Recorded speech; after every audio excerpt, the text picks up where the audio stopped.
संतोष सिंह जी, तो ये एक बयान सज्जन सिंह वर्मा का, एक बयान सलमान खुर्शीद साहब का, ये कहीं ना कहीं राहुल जी की जो कार्यशैली है उसको ही पलीता लगाते नजर आते हैं। तो मुझे लगता है कि कांग्रेस, जैसे जीतू पटवारी जी की तरफ से आ गया, ऐसे ही कांग्रेस के केंद्रीय नेतृत्व को भी स्पष्ट करना चाहिए कि उनका अपना रुख क्या है, तो जनता तक एक ठीक मैसेज जाएगा और इस पर और कोई राजनीति भी नहीं होनी चाहिए। क्या कहें?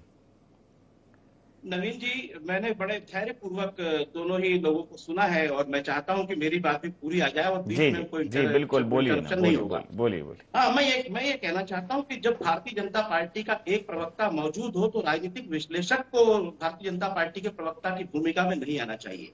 और इसका सबसे बड़ा कारण है कि सुरेश शर्मा जी की वैचारिक प्रतिबद्धताएं क्या थी, क्या हैं, वो ठीक है, जो भी रही उनकी वैचारिक प्रतिबद्धताएं किसके साथ है, किस विचारधारा के साथ, उस पर मैं नहीं जाना चाहूंगा। लेकिन जब उन्होंने सज्जन सिंह वर्मा और सलमान खुर्शीद के बयान सुन लिए तो उन्हें आशीष अग्रवाल का भी बयान सुन लेना चाहिए था, जो आप ही की रिपोर्ट में सामने आया था। उन्होंने पूरे कांग्रेस को ही राष्ट्रद्रोही पार्टी बता दिया। उस कांग्रेस को जिसने इस देश को आजादी दिलाई, उस संगठन को, वो दल का विचारधारा का व्यक्ति राष्ट्रद्रोही बता रहा है, जिसकी विचारधारा का आजादी के आंदोलन में योगदान ही नहीं था। लेकिन सुरेश शर्मा जी ने दुर्भाग्यपूर्ण रूप से उसको नहीं सुना। तो मैं उनकी बातों को विशेष गंभीरता से इसलिए नहीं लेता हूं क्योंकि भारतीय जनता पार्टी के प्रवक्ता की मदद कर रहे थे, न कि निष्पक्ष राजनीतिक विश्लेषक बनकर आए थे।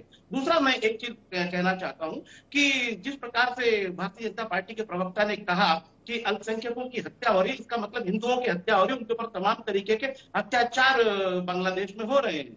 तो मैं भारतीय जनता पार्टी को बताना चाहता हूं कि भारतीय जनता पार्टी इस बात पर बहुत अधिक अगर घड़ियाली आंसू बहाएगी, उन्हें शोभा नहीं देता। इसके ऊपर एक बहुत बड़ा उपन्यास लिखा गया, लज्जा नाम का, जिसे लिखा था तस्लीमा नसरीन ने, और वो लिखा था उस समय उस उपन्यास में, चाहे तो भारतीय जनता पार्टी के प्रवक्ता पढ़ लें, कि जब भारत में किसी भी प्रकार की हिंसक गतिविधियां या उग्रवादी आंदोलन भारतीय जनता पार्टी की तरफ से किए जाते हैं, ये उस समय की बात थी जब 1989 में लालकृष्ण आडवाणी के नेतृत्व में जो आंदोलन चलाया गया था, उसके ऊपर तस्लीमा ने टिप्पणी की थी कि जब ऐसे आंदोलन भारत में होते हैं तो भारतीय जनता पार्टी और संघ के नेता ये भूल जाते हैं कि इन आंदोलनों का बगल के बांग्लादेश में और बगल के पाकिस्तान में अल्पसंख्यकों पर क्या पड़ेगा। उस समय जो अत्याचार हुए, वो नृशंस अत्याचार, जिसका जिक्र तस्लीमा नसरीन ने लज्जा में किया है, अगर उनको ये पढ़ लेंगे तो समझ जाएंगे भारतीय जनता पार्टी के प्रवक्ता कि उनको कितनी चिंता है अल्पसंख्यकों की, खास करके हिंदुओं की, पाकिस्तान और बांग्लादेश में। तो ये घड़ियाली आंसू बहाना बंद करें। यदि आप बहुत बड़े अपने आप को देशभक्त समझते हैं, हिंदू समर्थक समझते हैं, तो आपको उनको भी हमेशा संज्ञान में लेना होगा। जो बगल में हमारे हिंदू भाई बहन रहते हैं, चाहे